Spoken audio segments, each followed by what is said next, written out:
What do you mean? Hey guys, so today we are doing a makeup look with the Alice in Wonderland Through the Looking Glass palette from Urban Decay, and we are going pretty full glam today. It's okay, it happens. So I will be getting into more information about this palette after the eye look, but let's go ahead and get into that. Hey guys, so let's get started on this look. So like I said before, we are using the Alice Through the Looking Glass palette. Just going to take this part out because it makes it easier. And we are gonna get started. So my face, I already did my foundation, primer, and all of that. I did a slight contour using my Gwen Stefani blush palette. I used Lo-Fi, which is this one right here. Just a warm neutral shade. And just, you know, the general stuff that I always do. And I already primed my eyes and I already did my eyebrows. I'm going to wait until I'm done to do the highlight and the blush because I don't really know what look the eye look is going to end up looking like, and I don't want to put on a blush that'll be too much for the look and all of that craziness. So now I'm going to move you guys closer so you can see my eyes a little bit better as I'm working on them. So we are going to start out with the color Reflection right here.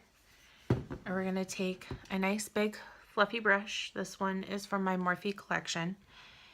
And we are going to put that all over the crease.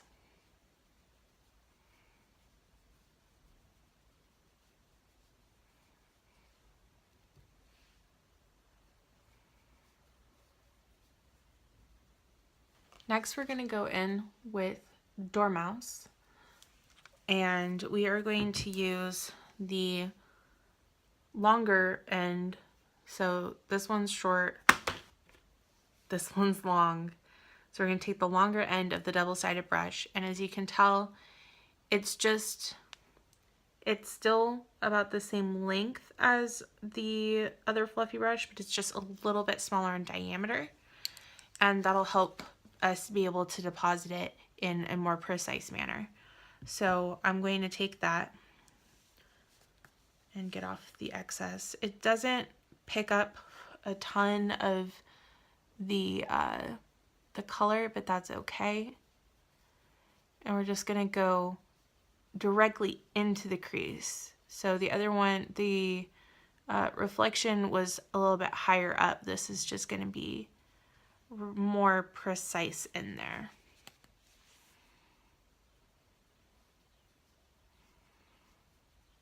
And just adds kind of a wash of color.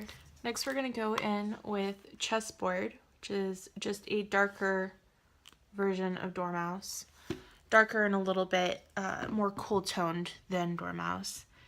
And we are going to take the shorter end of the double-ended brush,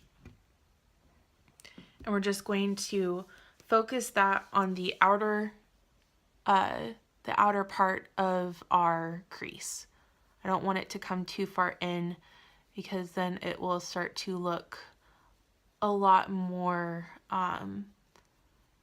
dark than we are wanting. I'm also bringing it slightly down. Now, taking that same end of the double-ended brush, I'm going to go in with Chronosphere, sorry. Chronosphere right there, which is a really nice shimmery brown. It's very, very dark. And we are going to take that in the outer V as well. Not a ton of it. just adding some dimension. Now we're gonna go in with Lily, which is, as you can kind of see, it's got like a shift to it where it goes from this really pretty soft pink cream or cream color to like a purple pink sheen. It's really just a gorgeous color. So we're gonna take our nice little fluffy stubby brush, which will deposit a lot of the color onto the lid, and just go in there with that all over the lid.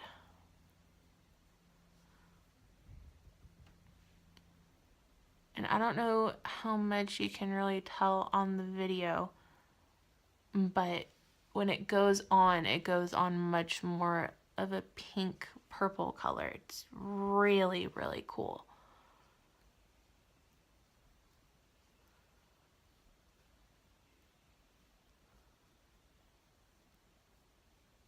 And now we are going to go in with Looking Glass, which is just a nice matte shade.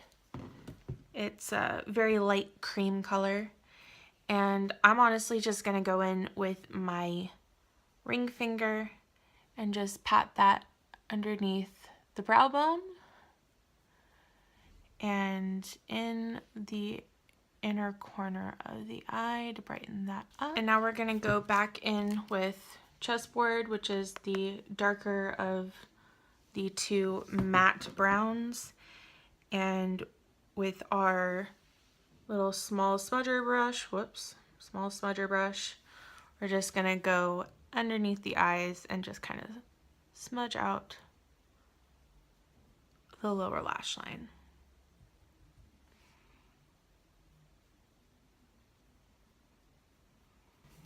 Now I'm going to do a very small wing with my Tarte Precision Longwear liner, and I'm going to put on the Too Faced Better Than Sex mascara, and then I'm also going to put on falsies today. These are my velour Strike a Pose lashes, and I'll get back to you. Okay guys, so as you know, this is the completed look, and I really like how it turned out, and it's really over the top for me, but, well, not the color scheme. The color scheme is actually very neutral for the colors that are offered in this palette, but the lashes and everything else are very over the top for me.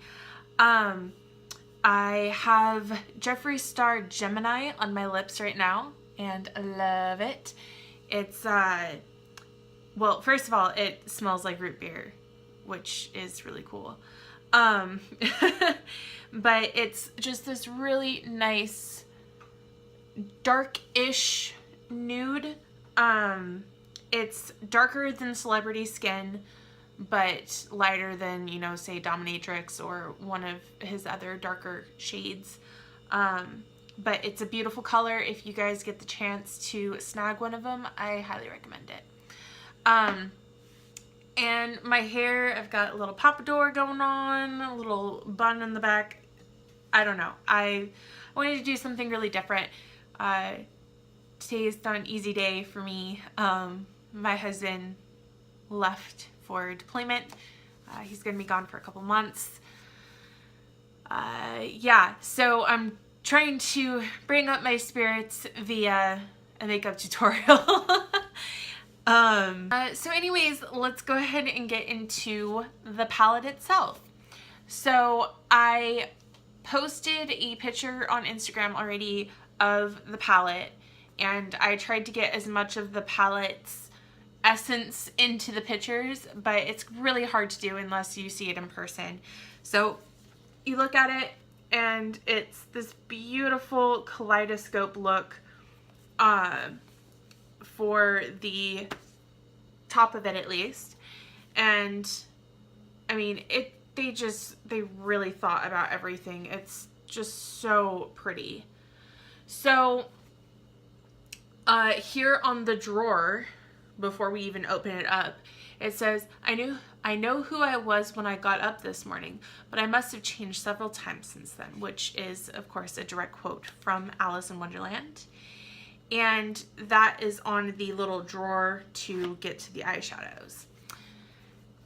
But we open it up and we have this mirror, and on the mirror, I can't tell if you can see it or not. Ah, there you go. It says, we're all mad here.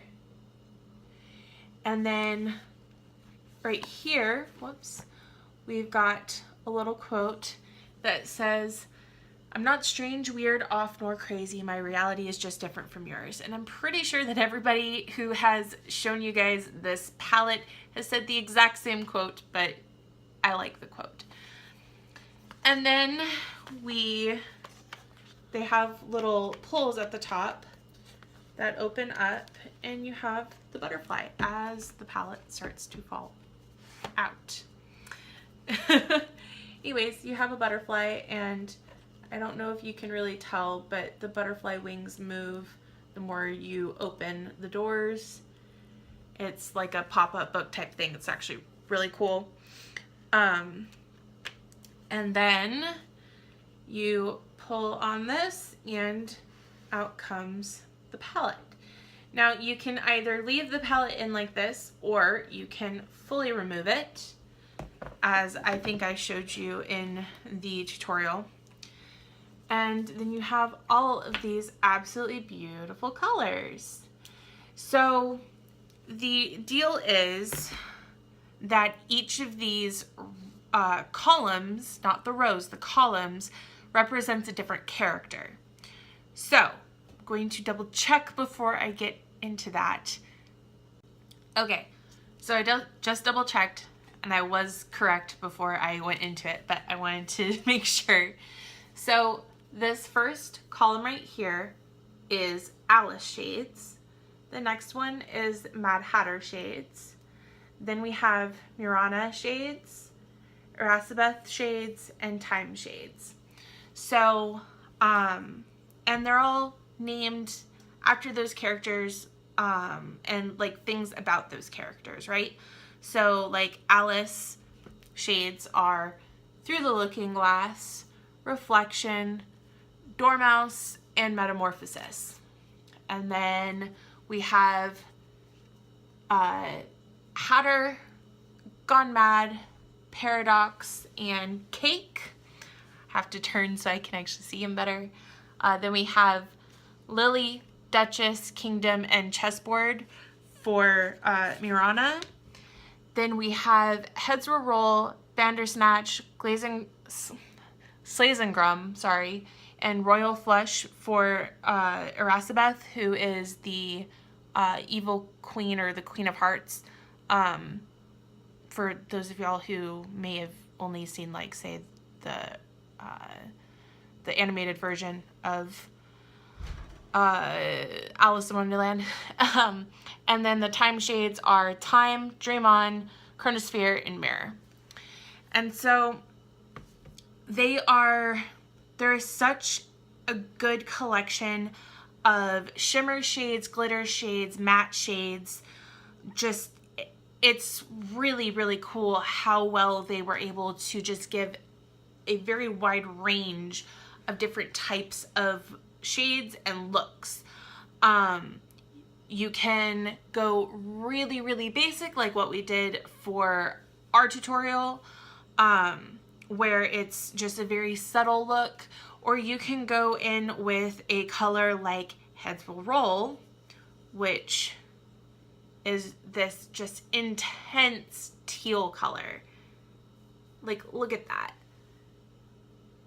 And I've had a lot of people say that they're not highly pigmented, and they were really just disappointed by them, especially for them being Urban Decay colors. And I will agree, but I will also disagree with that.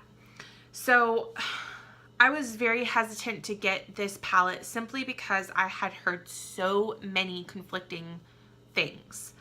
I watched probably about 7 or 8 unboxings or first impressions, whatever you want to call them, of this palette, simply so I could get multiple opinions before I went to actually buy this myself, because $60 is not exactly a drop in the bucket for me, you know? But for, what is it, 20 shades for $60, that could be a lot worse, like a whole lot worse. And my thought process as far as why Urban Decay did not as pigmented colors where they had to be built up on, was the fact that because some of these colors are so out there that you wouldn't necessarily use in an everyday look, if you go with something that can be more subtle versus always being super just in your face, you can make a lot of these colors much more wearable for your everyday looks. Or you can build up on them and have them be super in your face and have them be more for, say, a costume look or something like that. So that's my personal opinion of why Urban Decay might have done that. Do I know what Urban Decay was actually thinking? No, but whatever. It's not that big of a deal. So, regardless, I am already in love with this palette. The colors are just as soft, just as buttery as any other Urban Decay palette that I've ever had. They are still great color payoff, even though some of them may be a bit more sheer than you were expecting. But, I mean, I still personally think that it is definitely worth your money if you want to have something that is crazy colors, but also not workable. You know what I mean? I know I've heard a lot of other people say that it's really much more of a collector's piece, where I will kind of agree with that as well. It's not, the packaging isn't exactly convenient for an everyday user. You definitely can't take this in your purse. I mean, unless you have a ginormous purse. I mean, this palette, this part itself is as big as my head. I mean, come on. And with the rest of the packaging, I mean, it is not a very small or convenient piece. So if you're looking for something that you can just throw into your bag, this is not going to be it. But most of the colors in this aren't really something that I would necessarily bring with me on a trip or something like of that sort. I would choose something that is much more neutral, probably more like my Naked palette or one of my Too Faced palettes. This isn't for that kind of thing. But if you are into getting just really different colors, if you're really into getting colors that are bright and fun to work with, I think this is the palette for you. I have not had any issue finding this anywhere. They had a ton of them at my Ulta. They had a ton of them at my Sephora that's in my JCPenney. So I really don't see this being a difficult piece for you to find. The one thing I will say though is that this is a limited edition piece. They are probably only going to have it out for a month or two past the movie release. But if you can get it now, I would suggest getting it now. So again, all of these are my personal opinions, but I am really happy that I made this purchase. This was my Mother's Day gift, and I'm very, very happy with it. So now that I have talked your ear off for way too long, let's go ahead and get into some swatches. And if you enjoy this video, please give it a thumbs up. If you enjoy watching videos similar to this, or tutorials, or unboxings, and all of that kind of fun jazz, then please click subscribe and follow me on Instagram. That is where I have all of my makeup of the days, and I always post when I have new videos up, and that information is right up there. And I will talk to you guys later. Bye.